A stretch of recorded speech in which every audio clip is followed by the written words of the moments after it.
नमस्कार प्यारे विद्यार्थियों, मेरे युवा साथियों और मेरे दोस्तों।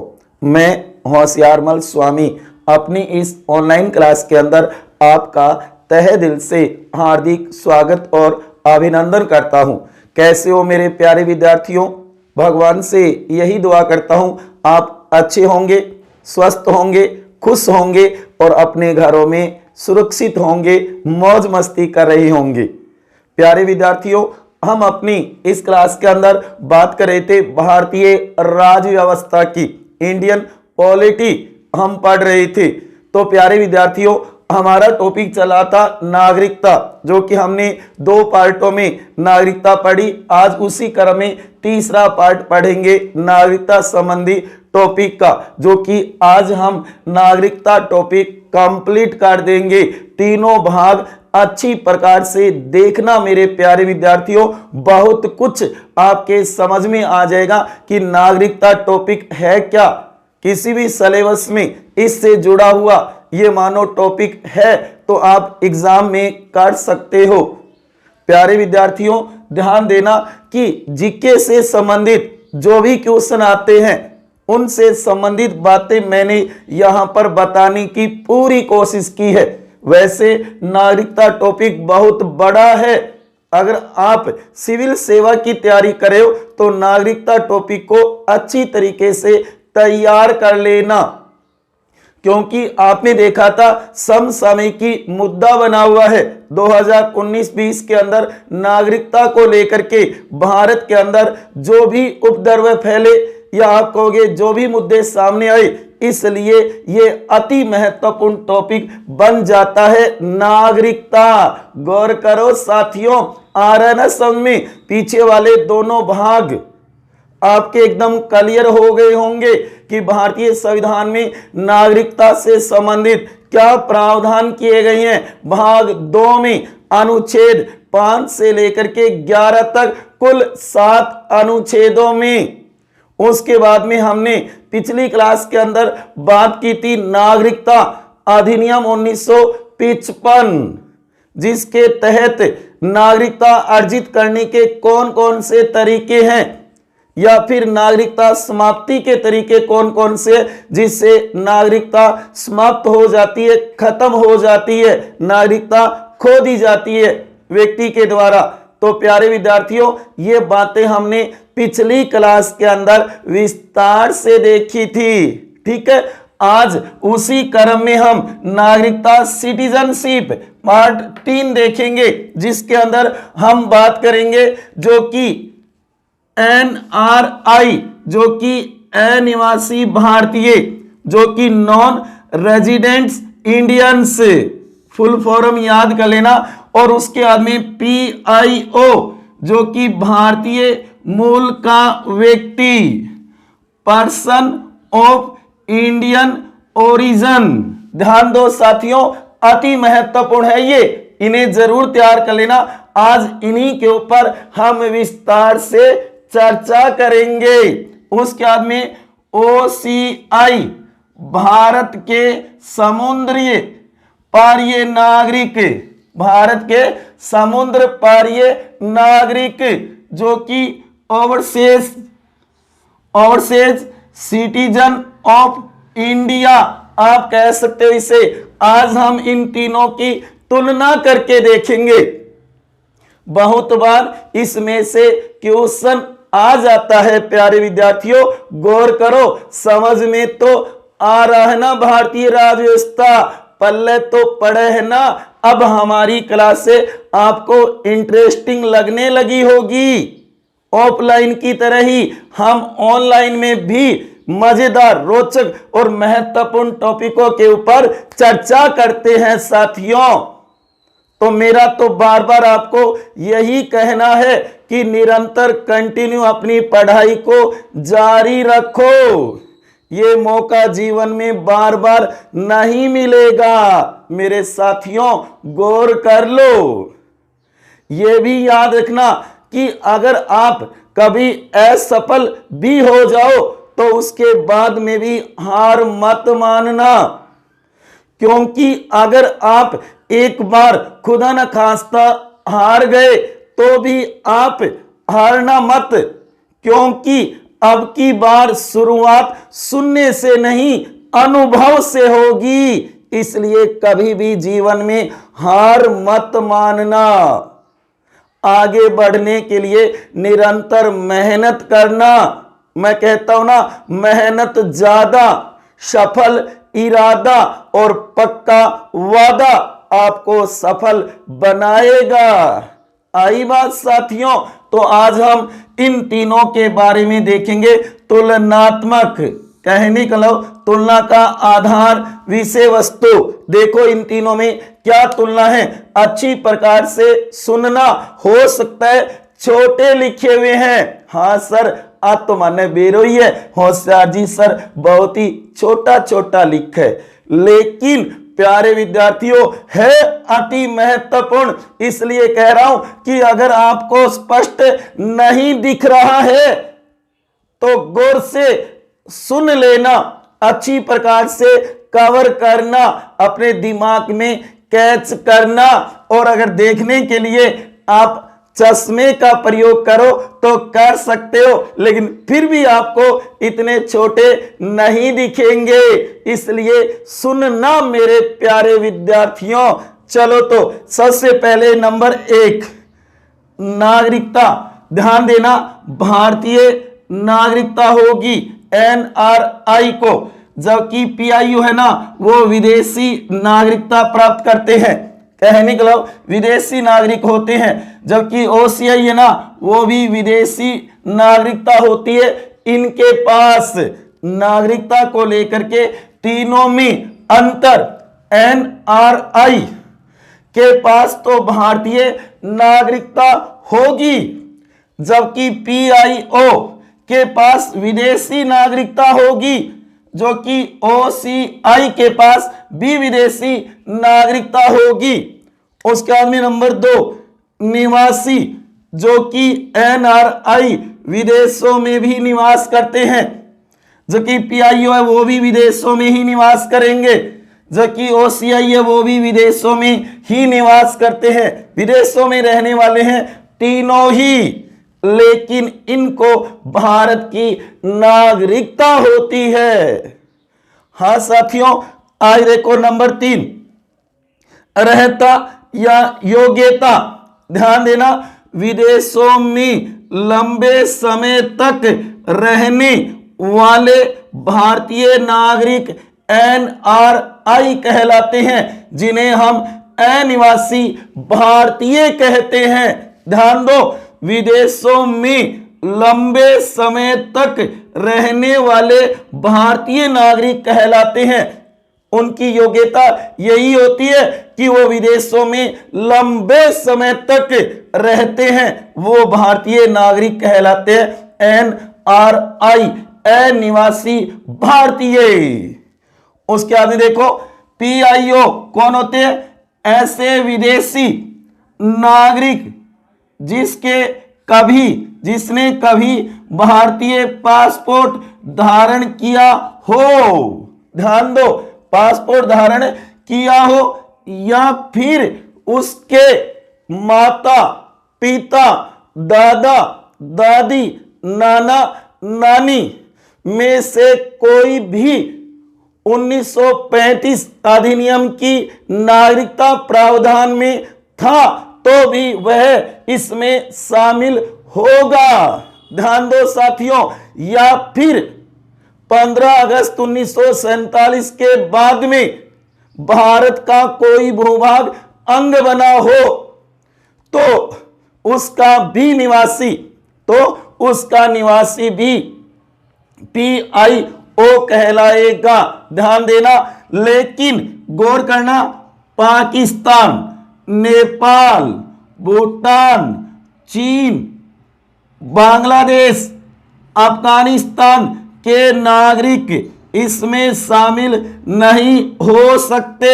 ये ध्यान देना, 6 देश, कितने देश, 6 देश के नागरिक PIO धारण नहीं कर सकते, इनको ये कार्ड नहीं मिलेगा।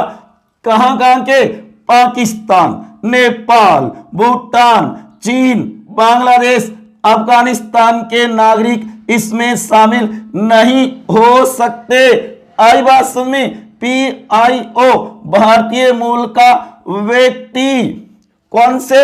ऐसे विदेशी नागरिक जिसने कभी भारतीय पासपोर्ट धारण किया हो या फिर माता पिता दादा दादी नाना नानी में से कोई भी 1935 की जो नागरिकता अधिनियम प्रावधान था उसमें परिभाषित थे तो वो शामिल होंगे। ध्यान देना। और 15 अगस्त 1947 के बाद में कोई भी भूभाग भारत का अंग बना है उसके नागरिक है ना, उसके व्यक्ति हैं, वो भी शामिल होंगे। लेकिन ये 6 देश के नागरिक शामिल नहीं होंगे। समझ में आ रहा है क्या? बता दो साथियों। ठीक है, क्लियर है ना? पल्ले पड़े को नहीं पड़े। हाँ, आगे देखो इसके अंदर OCI यह विदेशी नागरिक जो 26 जनवरी 1950 को भारत का नागरिक होने के लिए योग्यता अर्ह था वही होगा, उसे मिलेगा OCI कार्ड। इसके साथ साथ में आप देखोगे कि जो भारत आजाद हुआ उसके बाद में भी कोई भूभाग अंग बन गया तो उसके व्यक्तियों को भी, या फिर ये मानो कि इससे पहले जो व्यक्ति रहते थे 26 जनवरी 1950 से या उसके बाद में जो कि उसका बेटा बेटी पोता पोती नाती या नातिन हो भी सकते हैं, इनको भी दिया जा सकता है OCI कार्ड। गौर करना बहुत ही महत्वपूर्ण है, तो इन्हें जरूर तैयार करना। और याद रखना इसमें पाकिस्तान व बांग्लादेश के नागरिकों तथा उनके परिवार के लोगों को ये दर्जा नहीं मिलेगा। यहां पर कितने देश? 2, यहां पे 6, यहां पाकिस्तान और बांग्लादेश को ही रखा है। उनके लोगों को नहीं मिलेगा, उनके परिवार को लोगों को OCI कार्ड नहीं मिलेगा। गौर करो साथियों, अति महत्वपूर्ण है, इन दोनों को तो जरूर तैयार करना आ सकता है। उसके आगे देखो, आगे नंबर 4 सुविधाएं। ध्यान देना, NRI अनिवासी भारतीयों को तो केंद्र सरकार द्वारा घोषित सभी सुविधाएं मिलेगी। जो केंद्र सरकार नागरिकों के लिए सुविधाएं घोषित करती है वो सारी सुविधाएं इनको मिलेगी। ध्यान दो, NRI को सभी सुविधाएं जो केंद्र सरकार भारतीय नागरिकों के लिए बनाती है वो सारी सुविधाएं मिलेगी। लेकिन PIO को ध्यान देना 15 वर्षों, ये महत्वपूर्ण है, 15 वर्षों तक वीजा की आवश्यकता नहीं होगी। अनिवासी भारतीयों को मिलने वाली सुविधाएं भी मिलेगी, ये सारी सुविधाएं। लेकिन किंतु कृषि संपत्ति और बागान क्यों खरीदने की नहीं मिलेगी, इन्हें नहीं खरीद सकते। हाँ, अन्य सुविधाएं चाहे वो आर्थिक हो, चाहे वो वित्तीय हो, चाहे वो शैक्षणिक हो, वो सुविधाएं तो मिलेगी। लेकिन कृषि संपत्ति और बागान को खरीदने की स्वतंत्रता नहीं मिलेगी, सुविधा नहीं मिलेगी। नोट कर लेना। और 15 वर्षों तक का वीजा मिलेगा, उसकी आवश्यकता नहीं होगी। ध्यान देना, 15 वर्षों तक वीजे की आवश्यकता नहीं होगी।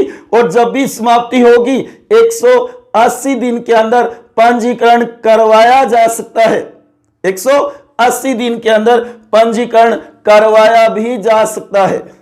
ठीक है, उसके बाद में देखो OCI जो कि जीवन पर्यंत वीजा मिलेगा। OCI को जीवन पर्यंत वीजा मिलेगा, लाइफ लॉन्ग वीजा, जो कि PIO के समान सुविधा मिलेगी, सेम इसी प्रकार की सुविधा। लेकिन ये ध्यान रखना, जीवन पर्यंत वीजा मिलेगा OCI नागरिकों को। आ रही है क्या बात समझ में? हमारा टॉपिक क्या चल रहा है? नागरिकता। हम इन तीनों की तुलना करके देख रहे हैं, ये अलग अलग कैसे है।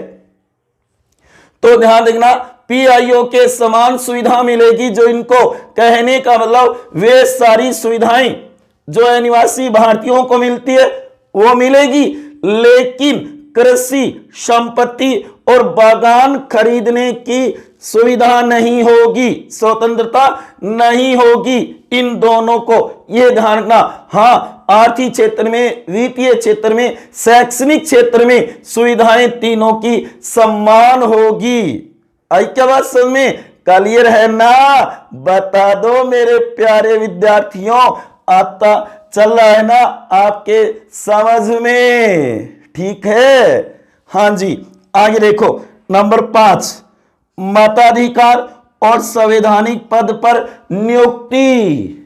मताधिकार, हाँ जी, एनआरआई को है मताधिकार, जबकि इनको नहीं है, वोट नहीं डाल सकते, संवैधानिक पद पर नियुक्ति नहीं ले सकते, जबकि इनको भी नहीं है। अति महत्वपूर्ण है, ध्यान देना। मताधिकार, वोट डालने का अधिकार, मत देने का अधिकार एनआरआई को तो है, हाँ है अधिकार। संवैधानिक पद पर नियुक्ति लेने का भी है, संवैधानिक पद प्राप्त करने का अधिकार भी है इसको तो, ठीक है ना। लेकिन इन दोनों को नहीं है, नहीं है। ध्यान दो इस बात पे, महत्वपूर्ण क्वेश्चन निकल सकता है। क्या पीआईओ को मताधिकार का अधिकार है क्या? ना जी ना, नहीं है। क्या ये संवैधानिक पद प्राप्त कर सकते, संवैधानिक नियुक्ति ले सकते? ना जी ना, नहीं ले सकते। इसी प्रकार ओसीआई जो व्यक्ति हैं उनको भी मत का अधिकार नहीं है, वोट डालने का, और संवैधानिक पद पर नियुक्ति का अधिकार भी नहीं है। ये देखो, नहीं नहीं नहीं। आगे बात में, उसके आगे देखो नंबर 6, भारत में शिक्षा और बैंकिंग कार्यों में जो भारतीय मुद्रा उसके अंदर खाता खुलवाना बैंक के अंदर, तो ध्यान देना, भारत में शिक्षा प्राप्त कर सकते हैं एनआरआई, बैंकिंग कार्यों में भी भाग ले सकते हैं, अपना खाता खुलवा सकते हैं भारतीय मुद्रा में, और इसको भी ये अधिकार दिया गया है, और इसको भी ये अधिकार दिया गया है। ओसीआई क्या भारतीय बैंक में खाता खुलवा सकते? हाँ जी, खुलवा सकते हैं, ये अधिकार दे रखा है। क्या ओसीआई भारत में शिक्षा ग्रहण कर सकते हैं क्या? हाँ जी, कर सकते हैं। ये देखो, हाँ हाँ हाँ, ये तीनों को ही सुविधा है भारत में शिक्षा और बैंकिंग, भारतीय मुद्रा में खाता खुलवाने की सुविधा है। तीनों को नोट कर लेना साथियों, ठीक है ठीक है ठीक है। आगे बात समझ में, चलो आगे। उसके बाद में नंबर 7, भारतीय नागरिकता की रहता योग्यता। क्या वो भारतीय नागरिकता ले सकते हैं क्या? भारतीय नागरिकता के योग्य है क्या? तो देखो, हाँ जी, ये भारतीय नागरिक ही है।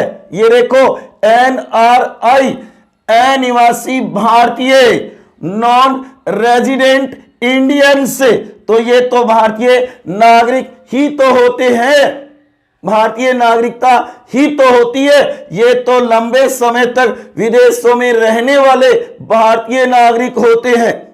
उसके बाद में पीआईओ, भारतीय मूल का जो व्यक्ति है, तो उसके लिए कहा है कि कम से कम 7 वर्षों, 7 सालों तक, कम से कम 7 वर्षों के लगातार भारत में निवास के बाद आवेदन करेगा, तब उसे नागरिकता मिलेगी। 7 वर्षों, 7 साल लगातार भारत में रहना होगा, उसके बाद में ही वह भारत की नागरिकता के लिए आवेदन कर सकता है। कौन? पीआईओ के लिए सुविधा की गई थी 7 वर्षों के। अति महत्वपूर्ण क्वेश्चन निकल सकता है, गौर करो साथियों इसको। उसके बाद में OCI भारत के समुद्र पारीय नागरिक, तो ध्यान देना उनके पंजीकरण के 5 सालों के बाद आवेदन कर सकता है, तभी उसे नागरिकता मिलेगी। 5 वर्षों के बाद में पहले पंजीकरण होगा भारत में, फिर उसको 5 वर्ष रहना होगा और उसके बाद में ही वह आवेदन कर सकता है नागरिकता का। तो ध्यान देना पंजीकरण के 5 वर्षों के बाद आवेदन कर सकते हैं OCI लोग, किंतु आवेदन से पूर्व भारत में पूरे 1 वर्ष तक रहना होगा। ये नहीं कि पंजीकरण करवा करके वापस विदेश चला गया दूसरे देश में, तो भी ध्यान देना, लेकिन आवेदन से पूर्व भारत में 1 वर्ष तक रहना होगा, तभी उसे नागरिकता मिलेगी। आई क्या बात समझ में?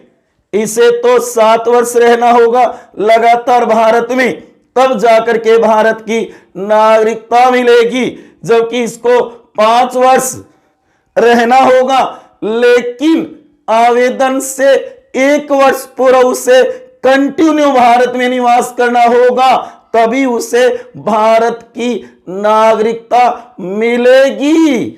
आई क्या बात समझ में? इन्हें क्लियर कर लेना, क्वेश्चन बन सकते हैं यहां से, गौर करो साथियों। हां जी, आगे देखो, ध्यान देना, जो कि PIO भारतीय मूल का व्यक्ति, पर्सन ऑफ इंडियन ओरिजिन, ध्यान देना PIO कार्ड योजना 2002 में शुरू की गई थी भारत में। PIO कार्ड कब से बनाना शुरू किया? 2002 से शुरू किया था, ध्यान देना। जबकि OCI भारत के समुद्र पारीय नागरिक, overseas citizen of India, overseas citizen of India, इनको OCI कार्ड योजना 2005 में शुरू की गई थी भारत में। ये क्वेश्चन बढ़िया बन सकते हैं, ये कार्ड योजनाएं कब शुरू की गई थी? आई क्या बात समझ में? ठीक है ना? कौन सा टॉपिक पढ़ रहे हैं हम? नागरिकता टॉपिक पढ़ रहे हैं प्यारे विद्यार्थियों, गौर करो इस बात के ऊपर, ठीक है? समझ में तो आ रहा है ना टॉपिक? अच्छी तरीके से बता दो आज वाली क्लास आपको कैसी लग रही है ना? मजेदार, रोचक और गजब महत्वपूर्ण जानकारी मैं आपके साथ साझा कर रहा हूं प्यारे विद्यार्थियों, इस बात को ध्यान में रखना। हां जी, उसके आगे देखो, PIO, जो कि PIO कार्ड है ना, उसे 2015 में इसे समाप्त कर दिया। 2015 में PIO कार्ड देना बंद कर दिया गया और इसे OCI में मिला दिया गया। किसमें? OCI में मिला दिया गया था। कब? 2015 में। तो बहुत बढ़िया क्वेश्चन निकल सकता है कि PIO भारतीय मूल का व्यक्ति जो कार्ड योजना थी वह कब समाप्त की गई? तो ध्यान देना 2015 में, 2015 में, ठीक है? आगे बात समझ में, तो ये थे तुलना का आधार, आपने देखा। तो इसमें कई बातें बहुत ही महत्वपूर्ण हैं। एक तो ये 6 देश, यहां पर 2 ही देश है, गौर करना। यहां 15 वर्षों तक विजय की आवश्यकता नहीं थी, जबकि यहां जीवन पर्यंत लाइफ टाइम दिया गया था। ध्यान दो इस बात पे, तो अति महत्वपूर्ण है। इन तीनों की फुल फॉर्म भी तैयार कर लेना, कई बार एग्जाम में पूछ ली जाती है। हाँ प्यारे विद्यार्थियों, हमेशा मुस्कुराते रहो, खुश रहो। याद रखना, जो हमारे रिश्ते जो मन से दिल से जुड़ते हैं उन रिश्तों को निभाना हमारे लिए बहुत जरूरी है। चाहे वो रिश्ते हमें दुखी होकर के भी निभाना पड़े, लेकिन अपने रिश्ते को हमेशा निभाते रहो, सभी के साथ खुश रहो, क्योंकि खुश रहना ही जिंदगी के लिए जरूरी है प्यारे विद्यार्थियों। तभी तो कहता हूं मुस्कुराते रहा करो, हमेशा हंसते रहा करो, कभी भी टेंशन में उदास मत रहा करो, हंसते खिलते रहा करो, प्रेम से मस्त रहा करो। हाँ जी, उसके बाद में साथियों बहुत ही महत्वपूर्ण टॉपिक है आपके सामने, जो पिछले वर्ष आपने देखा था बहुत ज्यादा चर्चा में रहा था। ध्यान देना, तो इसमें से भी क्वेश्चन आ सकता है, नोट लगा करके लिख लो अपनी नोटबुक के अंदर। इस सारणी को अच्छी तरीके से सुंदर राइटिंग के अंदर इसे अपनी नोटबुक में उतार लेना, फीड कर लेना और यहां पे तैयार कर लेना, जो बहुत ही काम आएगी आगामी भविष्य में। हां, तो देखो नोट, नागरिकता संशोधन विधेयक 2019, ध्यान देना। वैसे आपने देखा था जो कि 2016 में बना था, उसके बाद में 19 में आया, जबकि सबसे पहले आपने देखा था कि 1955 में बना था नागरिकता संशोधन अधिनियम। उसके बाद में धीरे धीरे उसमें परिवर्तन किया गया समय के अनुसार, परिस्थिति के अनुसार कि कब कब हमें इसके अंदर बदलाव करना है। लेकिन सबसे पहले कब बना था नागरिकता अधिनियम 1955 में, ये ध्यान में रखना। तो हाल ही में कौन सा बना है नागरिकता संशोधन विधेयक 2019, जो कि हम कह सकते हैं नागरिकता अधिनियम 2019। बहुत ही महत्वपूर्ण है साथियों, गौर करना, जो कि आपने पिछले वर्ष 2019 में इसके बारे में बार बार सुना था।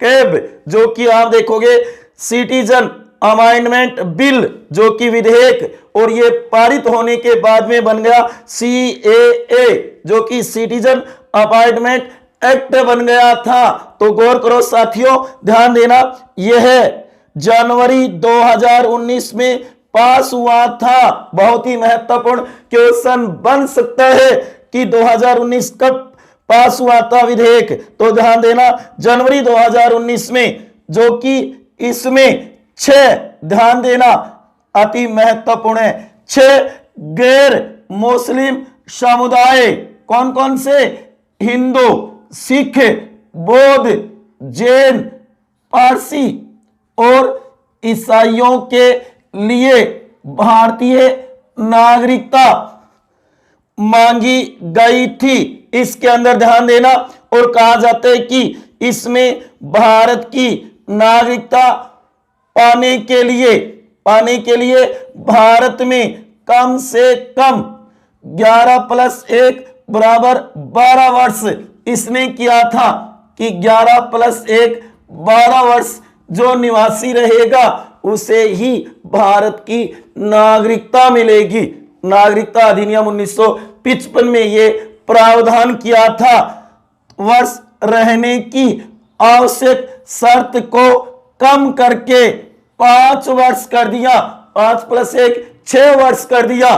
कहने का मतलब यहां पे 5 वर्ष जो निवास करेगा उसे नागरिकता दे दी जाएगी। नोट करो, अति महत्वपूर्ण बात है। उसके बाद में कर दिया, जो कि 31 दिसंबर 2014, 31 दिसंबर 2014 से यहां पर रह रहा है तो उसे भारत की नागरिकता दे दी जाएगी। ध्यान देना, इसमें 3 देशों को शामिल किया गया। ध्यान देना, पाकिस्तान, अफगानिस्तान और बांग्लादेश। इन 3 देशों के अंदर जो गैर मुस्लिम समुदाय थे, जो कि वहां पर 6 अल्पसंख्यक वर्ग, धर्म या संप्रदाय थे, उनको भारत में नागरिकता देने का प्रावधान किया गया था। तब कहा गया भारत में कि इसके अंदर मुस्लिम धर्म को शामिल क्यों नहीं किया गया। तभी तो ये बदलाव भारत में देखा गया कि उपद्रव चारों तरफ आपने देखा अशांति फैल गई थी। सबसे ज्यादा असम के अंदर उपद्रव देखने को मिला था कि कहा गया कि ये भेदभावपूर्ण है, क्योंकि हमारे मूल अधिकारों में समानता का जो अधिकार है उसके अनुच्छेद 15 में कहा गया है कि धर्म, मूल वंश, जाति, लिंग और जन्म स्थान के आधार पर कोई भेदभाव नहीं किया जाएगा। आपने देखा होगा 5 शब्द दिए हुए हैं जिनके आधार पे राज्य कोई भेदभाव नहीं करेगा। धर्म के आधार पे, मूल वंश के आधार पे, जाति के आधार पे, लिंग के आधार पे और जन्म स्थान के आधार पे। इसलिए कहा गया कि यहां पर हिंदू धर्म के साथ साथ मुस्लिम धर्म को भी तो जोड़ना था। तब कहते कि यहां पर विरोध हुआ था इसका भारत के अंदर। लेकिन भारत सरकार का यह कहना था कि इन 3 देशों में जो गैर मुस्लिम है ना, उनके ऊपर अत्याचार होता है, इसलिए हम इन 6 धर्मों को भारत की नागरिकता का अधिकार देते हैं। जिसके अंदर किसको रखा? हिंदू, सिख, बौद्ध, जैन, पारसी और ईसाई। इन्हें तैयार कर लेना अति महत्वपूर्ण क्वेश्चन निकल सकता है। मुस्लिम इसमें नहीं है। हालांकि आप कहोगे भेदभाव है, वो एक अलग बात है, वो राजनीतिक मुद्दा है। हमें केवल यहाँ पे जीके की दृष्टि से क्वेश्चन तैयार करने हैं प्यारे विद्यार्थियों। तो कहने को लो 3 ही देश है इसके अंदर और 6 धर्म है, जो कि हम कह सकते हैं इन तीनों देशों में इन 6 धर्मों को अल्पसंख्यक धर्म का दर्जा दिया गया है। जैसे कि भारत में हिंदू बहुसंख्यक है, हिंदू को छोड़ करके 5 तो ये हो जाएंगे और 1 मुस्लिम हो जाएगा। ये 6 भारत में अल्पसंख्यक धर्म है। अल्पसंख्यक धर्म कह दो, संप्रदाय कह दो, वर्ग कह दो, उनका दर्जा दिया गया। लेकिन इन 3 देशों में ये 6 अल्पसंख्यक है जिनको भारत की नागरिकता का अधिकार दिया गया था। इस अधिनियम के द्वारा 2019 बहुत ही महत्वपूर्ण है साथियों, ध्यान देना। CAA जो कि सिटीजन अपॉइंटमेंट बिल जो था उसको बना दिया एक्ट, सिटीजन अपॉइंटमेंट एक्ट, जबकि ये बिल था पहले विधेयक जिसको पारित कर दिया 2019 में, जिसका विरोध हो रहा है भारत के अंदर। गौर करो प्यारे विद्यार्थियों। तो एक तो आपको ये 6 समुदाय ध्यान रखना है और उसके बाद में 5 वर्ष वाला ध्यान में रखना है और आपको ये 3 देश ध्यान में रखने हैं। बहुत ही महत्वपूर्ण है ये, जो कि नागरिकता संशोधन विधेयक 2019। तो प्यारे विद्यार्थियों, आज वाली क्लास आपको कैसी लगी, जिसके अंदर हमने पहले बात की थी NRI, PIO, OCI के बारे में अंतर करते हुए हमने विस्तार से चर्चा की थी प्यारे विद्यार्थियों। और उसके बाद में हमने देखा नागरिकता संशोधन विधेयक 2019 क्या है। वैसे तो ये बहुत बड़ा है, लेकिन हमने तो जीके की दृष्टि से आने वाले जो क्वेश्चन है उनके ऊपर ही चर्चा की है प्यारे विद्यार्थियों। तभी तो कहता हूं नागरिकता टॉपिक बहुत बड़ा है, लेकिन आप इतना तैयार कर लेना जो आपके लिए बहुत ही अच्छा होगा। ये 3 वीडियो जो मैंने 3 क्लास से बनाई हैं, इनको अच्छी तरीके से तैयार कर लेना, अपनी नोटबुक में नोट कर लेना, जो कि आप नागरिकता से संबंधित बहुत कुछ समझ जाओगे, बहुत कुछ समझ जाओगे। इसलिए इसे जरूर तैयार कर लेना। तो हमने नागरिकता के बारे में विस्तार से देखा है साथियों। तो बता दो आपको कैसे लगे नागरिकता से संबंधित वीडियो, जो मेरे कई प्यारे विद्यार्थी बार बार कह रहे थे कि आपने भारतीय संविधान का भाग 1 और 2 नहीं करवाया। हाँ साथियों, वो भी हमने कंप्लीट कर लिया है। एक भी देख लिया जो कि संघ और उसका राज्य क्षेत्र, और दूसरा भी हमने देख लिया नागरिकता विस्तार से 3 पार्टों के अंदर। उसके बाद में हमने देखा था भाग 3 मूल या मौलिक अधिकार हमने पहले ही कंप्लीट कर लिए। उसके बाद में हमने भाग 4 देखा था राज्य के नीति निश्चित तत्व, और हम अगली क्लास के अंदर बात करेंगे भाग 4 के मूल या मौलिक कर्तव्यों के बारे में, जो आगामी हमारा टेस्ट भी होना है। भारतीय राज्य व्यवस्था की जो टेस्ट सीरीज चल रही है प्यारे विद्यार्थियों, तो उसे जरूर ज्वाइन करो। और अभी तक मेरे टेलीग्राम ग्रुप को आपने अगर ज्वाइन नहीं किया है तो कृपया आपसे बहुत निवेदन है कि वो भी ज्वाइन कर लो प्यारे विद्यार्थियों, और मेरे वीडियो को ज्यादा से ज्यादा शेयर किया करो। ये तो मैं आपसे बार बार निवेदन कर रहा हूं प्यारे विद्यार्थियों। ठीक है, तो मिलते हैं अगले नए टॉपिक के साथ। तब तक खुश रहना है, हंसते रहना है, मुस्कुराते रहना है, प्रेम से मस्त रहना है, अपने लिए भी और अपनों के लिए हमेशा मुस्कुराते रहो, खुश रहो प्यारे विद्यार्थियों। मैं तो यही कहता हूं, अगर आपको एक बार असफलता भी मिल गई है तो भी ध्यान देना प्यारे विद्यार्थियों, उस असफलता से हारना नहीं है, क्योंकि जो अगली शुरुआत होगी वो हमारी सुनने से नहीं होगी, अनुभव से होगी। इसलिए जीवन में कभी हार मत मानना मेरे प्यारे विद्यार्थियों, निरंतर चलते रहना, परिश्रम मेहनत तो करनी होगी, आगे तो हमें बढ़ना होगा, चाहे उसके लिए हमें कोई परेशानी, कोई कष्ट, कोई भी दिक्कत हो उसका सामना करना पड़ सकता है, क्योंकि ये जिंदगी संघर्ष भरी है और संघर्ष से हमें लड़ना होगा प्यारे विद्यार्थियों। ठीक है, ओके, मिलते हैं अगली क्लास के अंदर, तब तक खुश रहिए। जय हिंद, जय भारत, राधे राधे प्यारे विद्यार्थियों।